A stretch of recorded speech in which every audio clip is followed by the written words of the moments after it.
Oi, Nari, boa noite, tudo bem? Olá, doutora Elia, tudo ótimo? E você, como vai? Tudo em ordem, graças a Deus. Melhor agora que a gente vai iniciar o nosso bate-papo Sim. acerca da sua área de expertise, que é nutrição e fertilidade. Então, eu acho que é um tema na qual, né, você se sente muito confortável em estar discutindo, mas eu vou te deixar de vez em quando uma calça curta. Eu já vou te avisando previamente que eu quero expandir para eventualmente outros temas, né, conforme forem surgindo as perguntas. Claro Bom, que eu puder contribuir. então tá ótimo.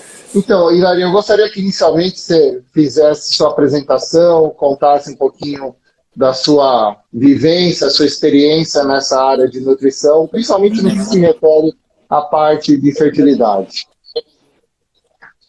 Certo.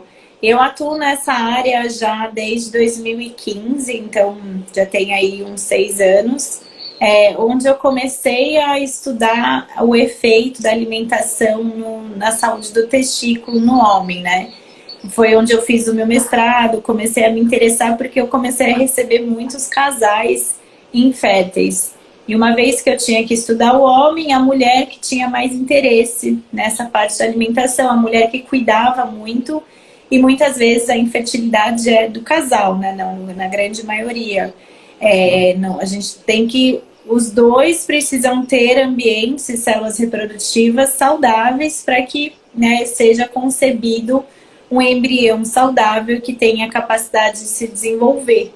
Né? A gente não pode focar somente na fecundação ou somente ali no tratamento em si. Mas esse embrião ele precisa se desenvolver e nascer e gerar um ser humano saudável. E a alimentação ela tem uma influência muito direta nessa área. Que quando eu comecei a trabalhar, foi muito novo para mim, né? Eu não aprendi isso na faculdade. E aí eu achei muito interessante. Então, mercado a vitamina D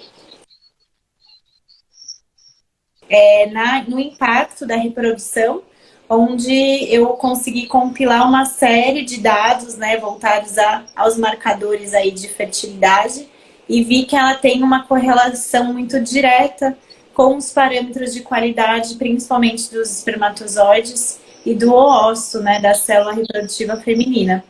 Onde várias pesquisas mostravam que a suplementação ou adequação dos níveis de vitamina D na pré-concepção tinha impacto nas taxas de nascidos vivos. Então, a minha pesquisa foi baseada nessa parte e eu consegui constatar muito isso, né, na minha prática clínica também.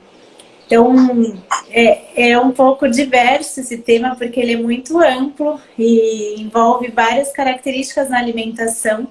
A gente não pode pensar em nada isolado, mas a nutrição, assim, ela tem um impacto muito direto como um coadjuvante aí para os tratamentos e deve ser considerado, sim, né, em qualquer tratamento que seja aí dessa área.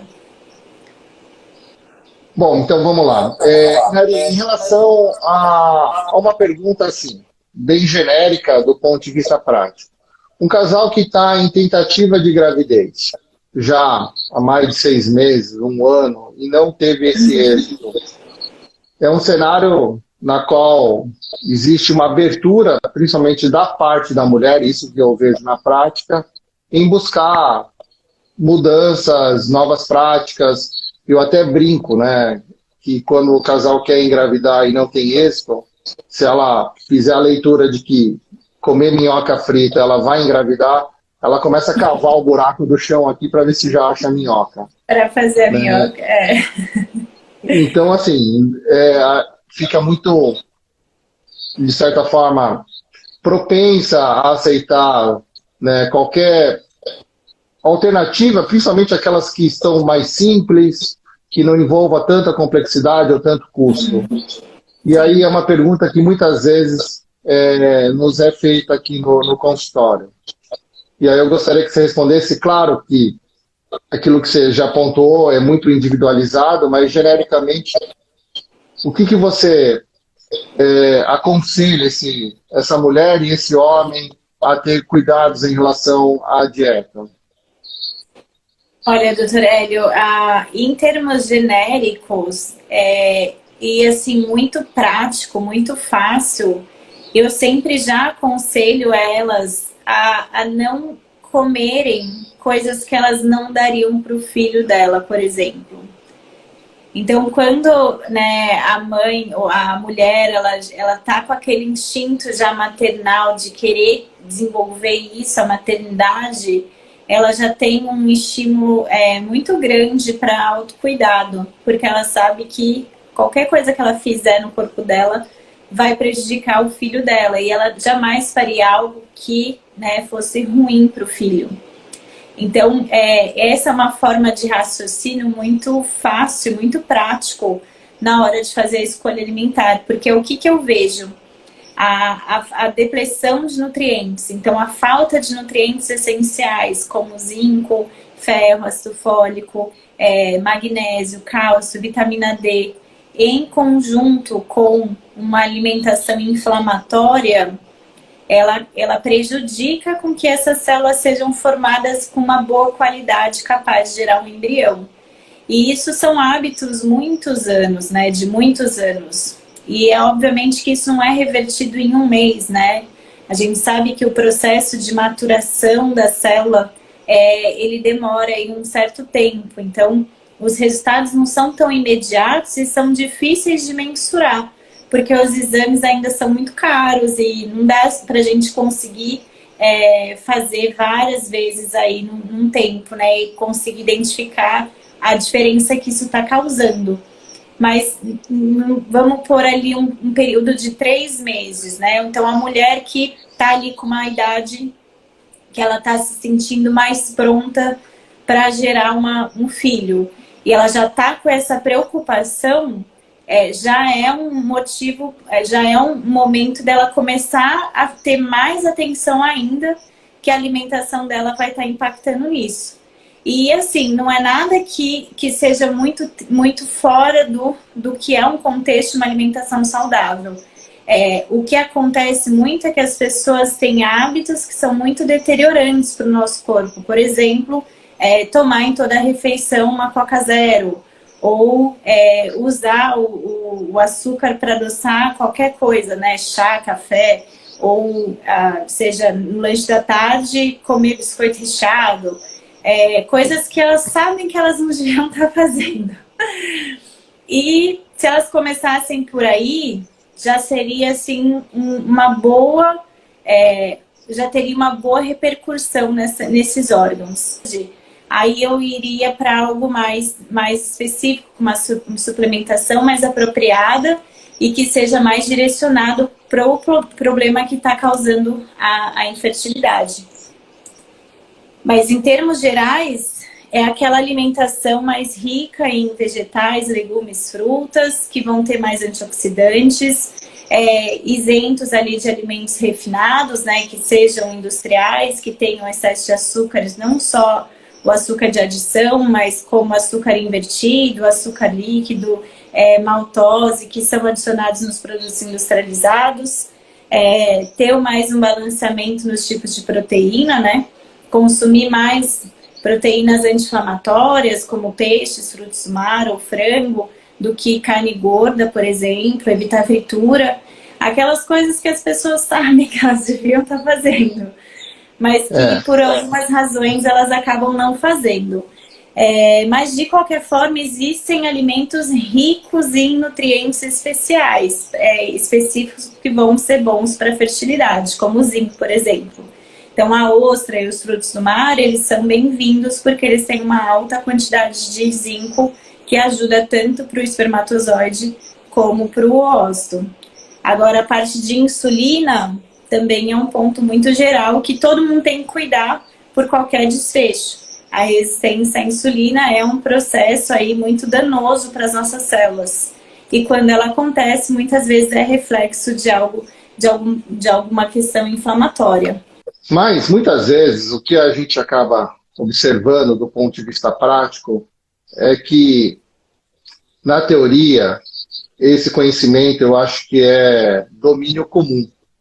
Mas o sim. que leva uma pessoa, né, a ter tanta dificuldade em aceitar? Indo para uma questão um pouco mais psicológica, para a gente discutir um pouco mais profundamente, né, essa situação. Eu acho que muitas vezes o médico sabe, né, o que ele deveria comer, o nutricionista sabe, enfim, ele estudou, né, anos, mas sempre acaba, de certa forma, na vida pessoal, não seguindo aquilo que foi proposto ou que é recomendado do ponto de vista prático. Então, eu acho que assim, tem que diferenciar muito bem que conhecimento nem sempre acaba gerando o comportamento, né? E talvez as pacientes acabam, né, indo também por essa trilha. Eu acho que a Sim. vida é feita de escolhas, né, nesse ponto, Inarim. Então, e toda escolha envolve uma renúncia, né? Então, se a pessoa está, né, focada num determinado objetivo, numa meta, então Uhum. ela tem lá uma sobremesa, sei lá, um bolo de chocolate, né, um lanche da tarde, né, um bolo, Um ou bolo. eventualmente ela vai escolher uma fruta, ela vai ter que renunciar, né, àquele prazer. E talvez, né, há uma necessidade de a gente tentar equilibrar um pouquinho, porque para muita gente essa perda pode ter um valor muito significante, né? Algumas mulheres não conseguem ficar sem chocolate, não tem como, ela faz parte da vida dela. Para algumas não tem tanto valor, não tem tanta importância. Então eu acho que aí o custo, né, psicológico dela acaba sendo muito mais tranquilo em aceitar, falar, não, eu vou me ter uma abstinência aqui de chocolate. E eu acho que nesse ponto, tá, o papel do nutricionista, esse que é a conclusão que eu quero chegar, ele não se resume meramente a imprimir aqui uma receita, né, uma orientação dietética e falar, olha, você tem que seguir isso daqui, vai para casa e você faz isso que vai dar tudo certo. Tudo bem, eu acho no papel, e se no final ela conseguir seguir aquilo lá que está escrito direitinho, vai dar certo. Agora, eu acho que a grande questão é, de alguma maneira, fazer com que isso incorpore na vida dela.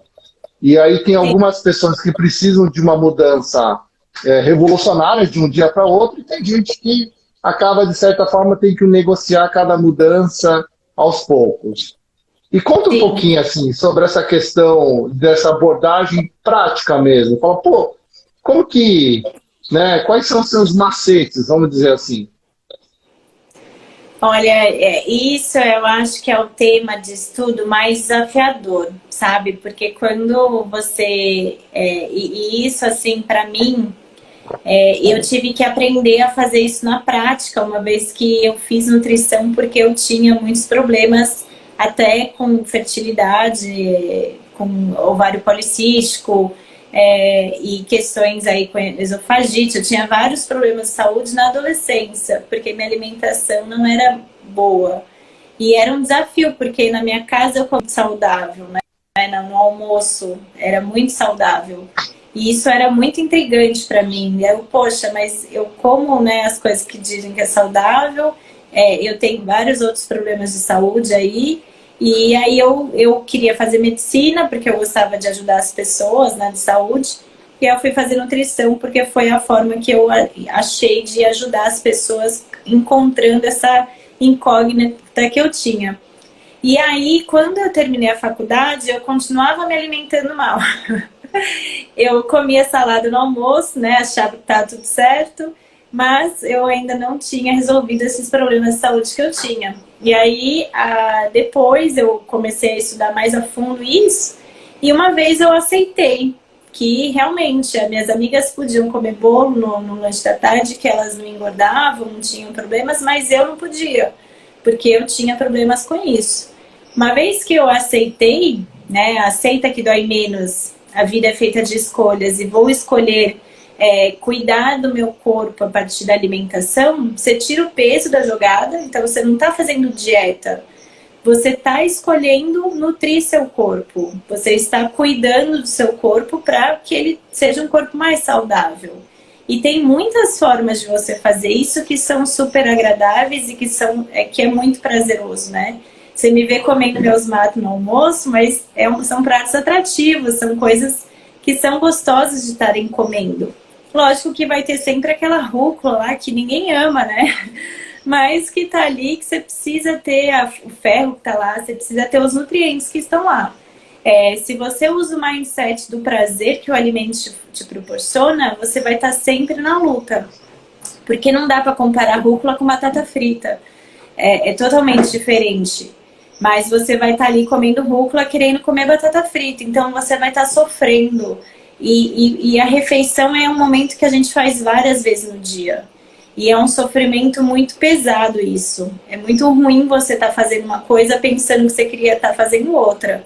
Mas uma vez que você aceita que comer a rúcula, comer o peixe, comer o arroz integral vai te trazer um corpo que você gosta de olhar no espelho, que você gosta de cuidar e que você pode gerar, né, um ser saudável, que você diminui uma série de problemas que você tem com a alimentação, aí você começa a dar valor. Então, quando você consegue fazer essa mudança de mindset, aceitar que você vai ter que deixar de comer algumas coisas e que tá tudo bem, e você começa a incorporar os cuidados da alimentação com a sua saúde como um valor para você, você consegue fazer com que isso seja muito mais leve.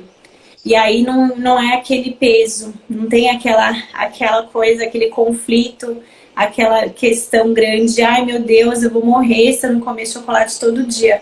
Não, porque você pode comer morango com tâmara, você pode comer damasco, você pode comer outras coisas que também podem ser prazerosas, mas que podem ter antioxidantes, que pode te ajudar com a sua endometriose, que pode te ajudar com a sua fertilidade, você pode ter outros benefícios além disso. E o chocolate, se ele tiver bastante cacau, ele tem uma ação legal de antioxidante, então você não precisa excluir totalmente. Você pode colocar o chocolate numa panqueca, por exemplo. Você usa o cacau como ingrediente para fazer alguma preparação. Então, a panqueca com a banana, eu ensino muitas pacientes, elas adoram no café da manhã. E assim como várias outras receitas que você inclui ingredientes que você, né, gosta ali de chocolate. Mas você não vai estar comendo pão com manteiga, com queijo, presunto e o café com leite que vai ter açúcar e que vai inflamar todo o seu corpo logo pela manhã. Eu prefiro deixar o paciente esperar um tempo para eu sentar, olhar, fazer aquilo lá para que seja algo que a pessoa consiga colocar na realidade dela. E precisa ser individualizado. Mas a pessoa precisa entender o porquê que ela tem que fazer isso. Então, 70% da consulta é todo esse entendimento de como que ela pode fazer essa mudança de mindset, como é que você vai fazer alguma coisa, né? Se você simplesmente lê aquilo na internet, você não vai fazer, porque você não deu valor para aquilo, você não sabe se aquilo funciona ou não, o que isso vai te trazer de bom ou não, você não se convenceu, né? Só ter a informação ali, você não se convence. Mas se você já entende todo o mecanismo, a relação disso com a sua saúde, com seus problemas de saúde, os ganhos que você pode ter, aí você começa a achar mais interessante. Uma analogia muito legal da gente fazer aqui, assim, que coloca isso na prática, é que todo mundo sabe que açúcar faz mal, né? Tomar uma lata de refrigerante no almoço, às vezes as pessoas possuem esse hábito e que elas, mas eu não coloco açúcar no café. Tudo bem, ela criou uma justificativa para manter aquele comportamento que ela faz para ela mesma. Mas se a gente fizer um cálculo bem simples, tomando uma lata de refrigerante no almoço, por mês a pessoa está ingerindo 1 quilo de açúcar no corpo, só com a lata de refrigerante. Poxa, 1 quilo de açúcar no mês é bastante coisa para o pâncreas metabolizar. Será que realmente esse hábito ele é necessário? Será que se você troca por água com gás, com limão espremido, o limão vai ter vitamina C e vai ser anti-inflamatório. Então você coloca 2 antagônicos. Água com limão é mais barato. Você economiza no mês R$ 90. Então, sabendo dessa informação, será que as pessoas não têm mais motivação de fazer essa troca? E é tão simples, né? Em vez de você pedir o refrigerante, você fala, me vê uma água com gás com limão espremido, principalmente as pessoas que estão nesse processo de engravidar, porque senão fica aquela coisa de, meu médico falou que não pode tomar refrigerante, mas é tão gostoso, mas só um, não vai matar, mas eu já tirei o açúcar do café, e a pessoa cria muitos argumentos que ela mesma se perde naquela coisa e quando ela vê, ela tá tomando refrigerante no almoço. Então, é esse tipo de informação que a gente precisa dar para o paciente, né? E não necessariamente mais, olha, você come isso ou não come isso, né? Essa é a abordagem que eu venho usando e que eu vejo que funciona bastante. E Nari, assim, uma coisa que confunde muitas as pessoas, eu acho que a gente poderia perder aí uns 5 minutos, tá, comentando sobre a diferença, tá, de o que é uma vitamina, o que é um suplemento. Eu acho que isso é uma coisa muito importante que as pessoas saibam. Tá? O que é o que é essencial, um alimento essencial, aqueles que o nosso corpo não tem capacidade de produção, então a gente precisa ingerir eles e as vitaminas acabam incluindo nisso, aminoácidos essenciais, lipídios essenciais. Eu acho que a gente poderia deixar um pouco claro, porque eu acho que o mercado de vitaminas e de suplemento é um mercado que não é regulado. Então, as doses são muito variadas que a gente tem à disposição e aí muita gente acaba manipulando. Será que é confiável, né, essas formulações que são manipuladas? E tem uma corrente aí, e algumas correntes, na verdade, eu vou dizer que não é somente uma, são várias, eu acho, que acaba, né, suplementando de uma maneira genérica muitas pacientes, e eu acho que não é muito a minha doutrina, né, em termos de atendimento, em termos de conhecimento. Bom, só para deixar bem claro, assim, para a gente poder já abrir aí para sua fala em relação a esse ponto, né?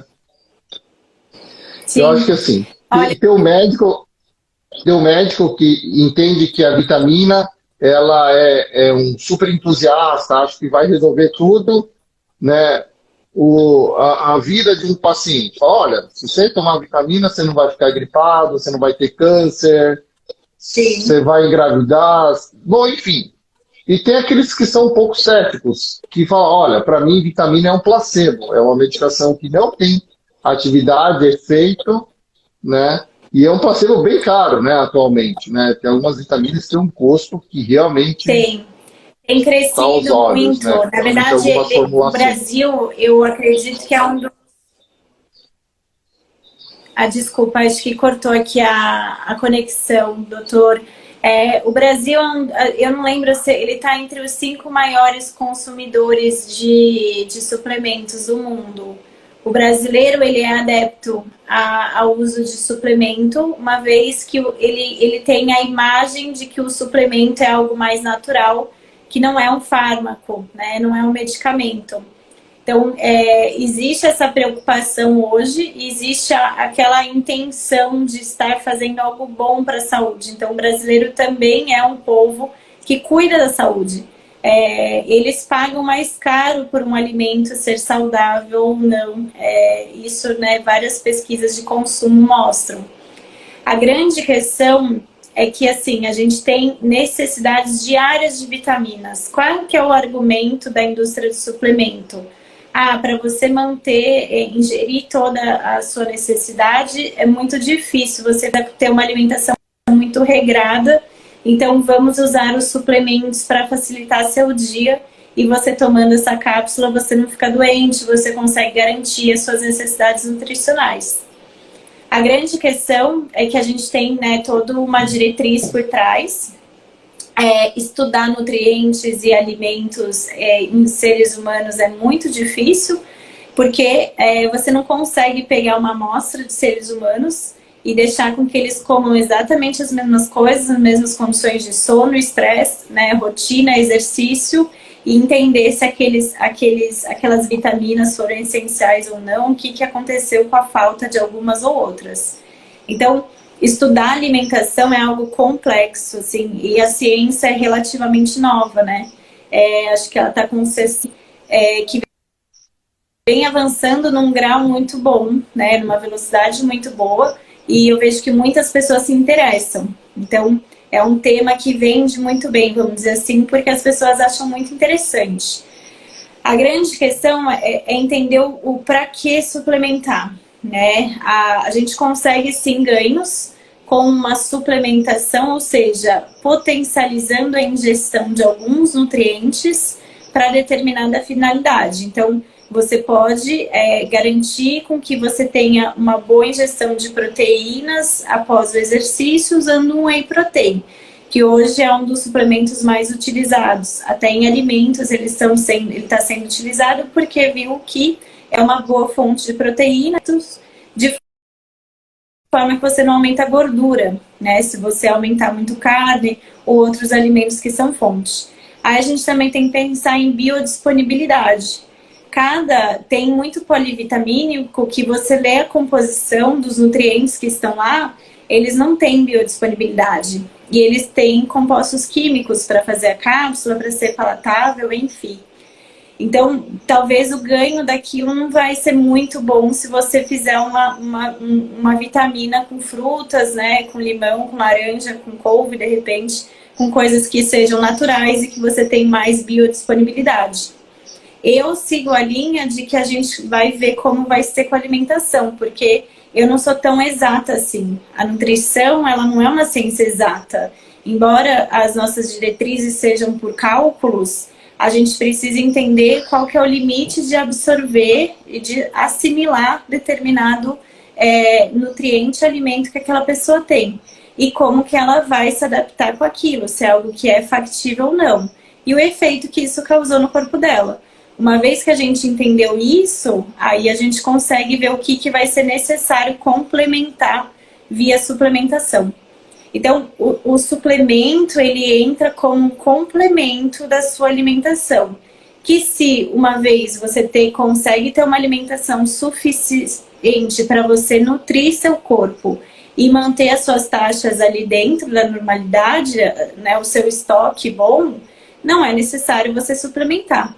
Mas se você tem uma demanda a mais, por um fator injúria de alguma comorbidade, por alguma questão que você tem uma limitação de acesso, ou que você realmente não consegue fazer aquela ingestão, aí sim é interessante usar uma suplementação. Então, casos de anemia que a gente já com alimentação na gestação, que eu acabo usando bastante. A gestante está ingerindo um bom aporte de nutrientes, mas está ali num momento que a demanda aumenta muito. Então, é indicado que a gente garante isso de uma forma via suplementação para que não tenha prejuízo ali para o bebê. Tá, a gente vai talvez ter uma linha, né, de entendimento um pouco diferente.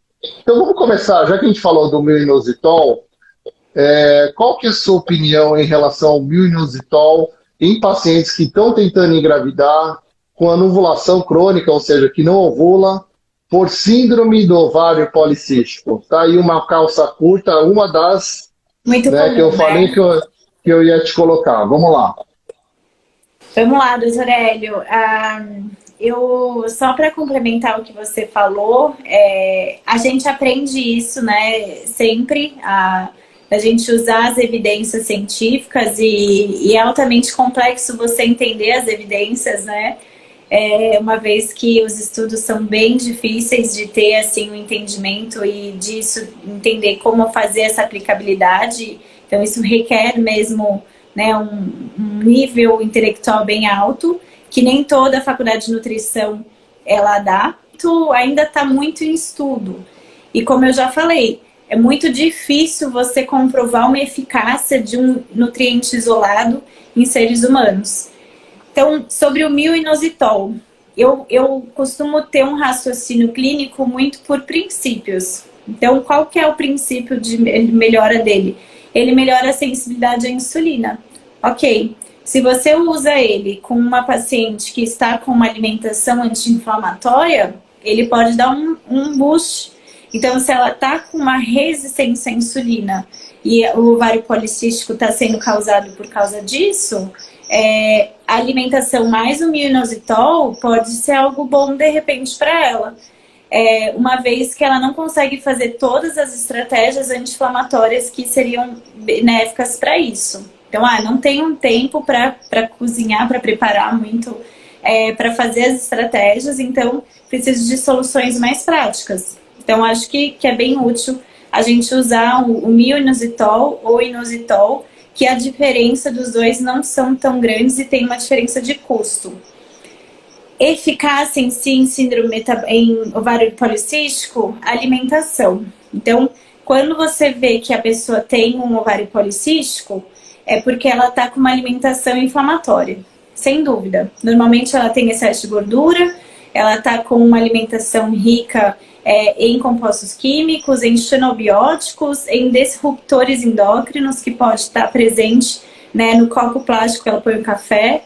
Então, ter esse olhar profundo pela alimentação e pela pessoa que está com, né, a composição corporal, enfim, que está com essa disfunção, é altamente necessário, na minha opinião, antes de pensar no mio-inositol.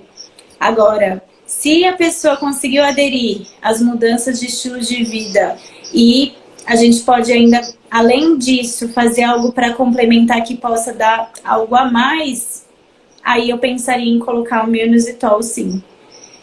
E não porque eu vejo que teve um estudo randomizado duplo cego que na gestação, com a pré-concepção, melhorou tal marcador da célula reprodutiva, mas que a resistência à insulina melhora quando a gente tem ambientes, né, controlados, em pessoas que são recomendadas, aconselham fazer dieta mais suplementação. Isso sim, melhora a resistência à insulina. Então, se eu sei que a melhora da resistência à insulina vai ser favorável para o ovário, para o útero, para o endométrio, e que para a pessoa, né, para diminuir risco de diabetes e vários outros riscos que tem, acho que pode ser uma suplementação interessante, sim. E aí, doutor Hélio, complementando o que você falou, a grande questão de usar muito vitamina e nutrientes é porque não tem um nível de toxicidade tão deteriorante. Então, a gente tem o guidelines, né, que coloca a ingestão adequada, aquela que é recomendada e aquela que é limite. Mas a toxicidade é muito difícil você ver uma pessoa intoxicada porque ela comeu excesso ali, ela suplementou excesso de cálcio, por exemplo. Ela pode ter problema na articulação, ela pode ter problema cardíaco por causa que ela está fazendo uma suplementação com cálcio que não é muito bom e ele precipita. Ou porque está faltando magnésio, ou porque não tem vitamina D, enfim. Mas é muito difícil você ver um efeito colateral de toxicidade em alguma suplementação com vitaminas e nutrientes. Acho que é por isso que vem sido tão utilizado e as farmácias de manipulação ganham muito tamanho aí, né? Vem crescendo muito por essa questão.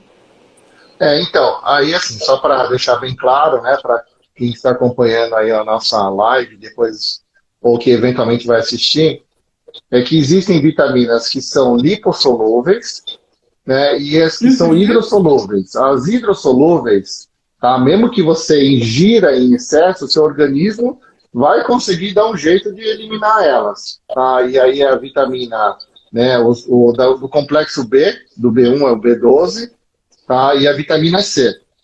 E as lipossolúveis, aquelas na qual o excesso pode gerar alguma doença, né? Claro que esse limite de excesso é um limite realmente muito amplo, né? Conforme você citou, mas o A, D, E e K, né? Tem que ser consumido aí com, claro, né? O limite bem alto, mas ter alguns cuidados, né? Eu falo, posso suplementar à vontade, e não é bem assim, ela pode envolver alguns riscos, né? Sim, E dentro da sua filosofia que você comentou, de que a gente não tome as vitaminas, mas a gente coma as vitaminas, tá? Eu acho isso muito mais equilibrado, né? Aquilo que você comentou da biodisponibilidade, né? Mais uma vez, sim, eu acho que nesse ponto, tá? Fazer um trabalho, né, com nutricionista, ir lá numa consulta, contar um pouquinho sobre a sua dieta, fazer todas as medidas, e eventualmente fazer as alterações, né, nas escolhas alimentares é muito mais trabalhoso que você ir lá tomar uma capsulazinha lá e estou resolvido, né, das minhas deficiências, tá? Só que o benefício, tá, da opção de uma avaliação com o nutricionista seguido de uma mudança da dieta, elas são muito mais perenes, né? Porque é uma incorporação no estilo de vida e muito mais saudável, né? Do que você repor uma cápsulazinha por dia. É muito sim. atraente, né? E muito sedutor falar, não, eu como quiser e eu tomo essa cápsulazinha, mas não é bem assim, né? Não tendo assim tanto efeito colateral, tanto dano, não quer dizer que a gente precise ficar ingerindo vitamina de forma excessiva, de forma aleatória, de forma sem recomendação. Os níveis altos e os níveis excessivos, eles são realmente ruins para várias questões do nosso corpo. Agora, nenhum excesso vai ser saudável. Se você achar, né, ter essa cultura de que eu vou comer o que eu quiser, só, né, pensar no prazer que o alimento te fornece e achar que uma cápsula vai resolver isso, você infelizmente vai cultivar um corpo cheio de doenças ou de riscos para desenvolver doenças. Você não vai se sentir saudável. É aquela pessoa que toda hora tem um problema, e é aquela pessoa que acha que qualquer problema ela vai, corre, pega um remédio ou um suplemento, alguma coisa assim, que resolve aquilo assim tão fácil. É mais trabalhoso mesmo, mas é mais difícil você olhar o que você está realmente deixando de cuidar, né? E aí, uma vez que você consegue identificar isso, você enfrenta essa questão e você acha uma solução que você consiga fazer, isso é algo que vai ser benéfico para a sua vida toda, independente se você está buscando um tratamento de reprodução, um tratamento para diabetes, um tratamento para qualquer outra doença, né, doutor? Perfeito. Bom, Inari, agora eu queria comentar sobre, não é uma vitamina, é um suplemento, tá? Sendo um Uhum. suplemento, isso significa, tá, que sendo um suplemento não vitamínico, quer dizer que nós temos capacidade de produzir. Mas é muito Sim. utilizado na infertilidade e muitas pacientes já chegam no consultório tomando, que é a coenzima Q10.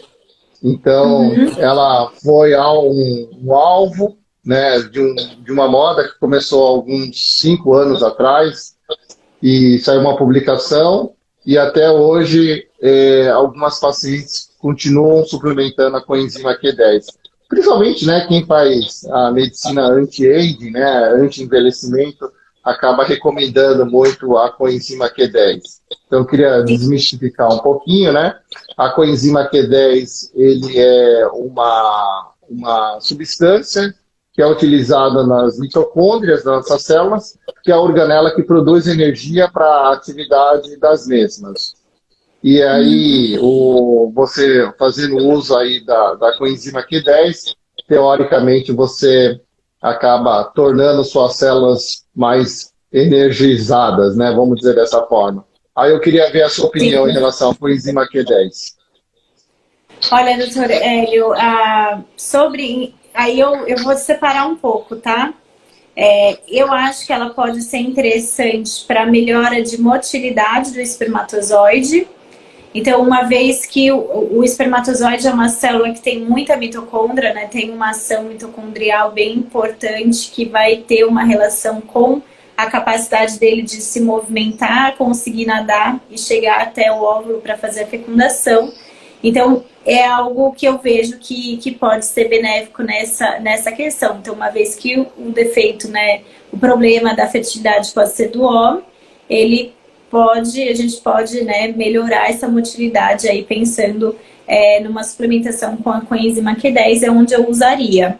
Pensando na mulher, eu usaria ela com uma ação antioxidante que eu vejo assim que tem sido demonstrada aí. Então, pensando numa endometriose, talvez, ou numa mulher aí que né, não tem uma célula de boa qualidade, morfologia, para prevenir ali um dano, uma radiação do DNA, eu usaria um pouco da coenzima Q10. Já vi estudos ou né, colegas que utilizam ela em altas doses. Não gosto assim, muito de usar em excesso, né?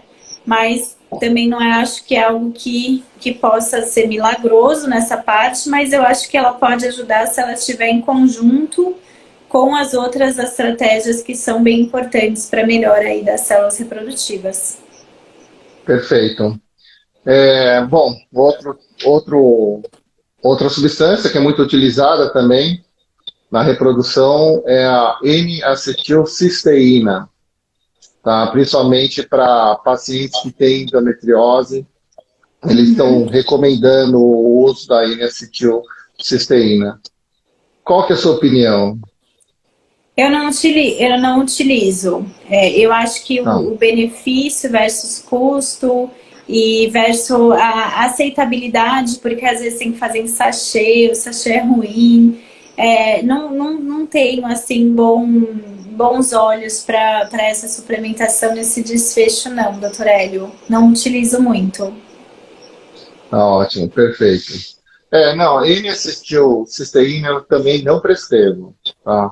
Eu acho que a coenzima Q10, só para dar uma opinião um pouco diferente, ela pode ser útil em pacientes com baixa resposta ovariana para o estímulo de uma fertilização in vitro.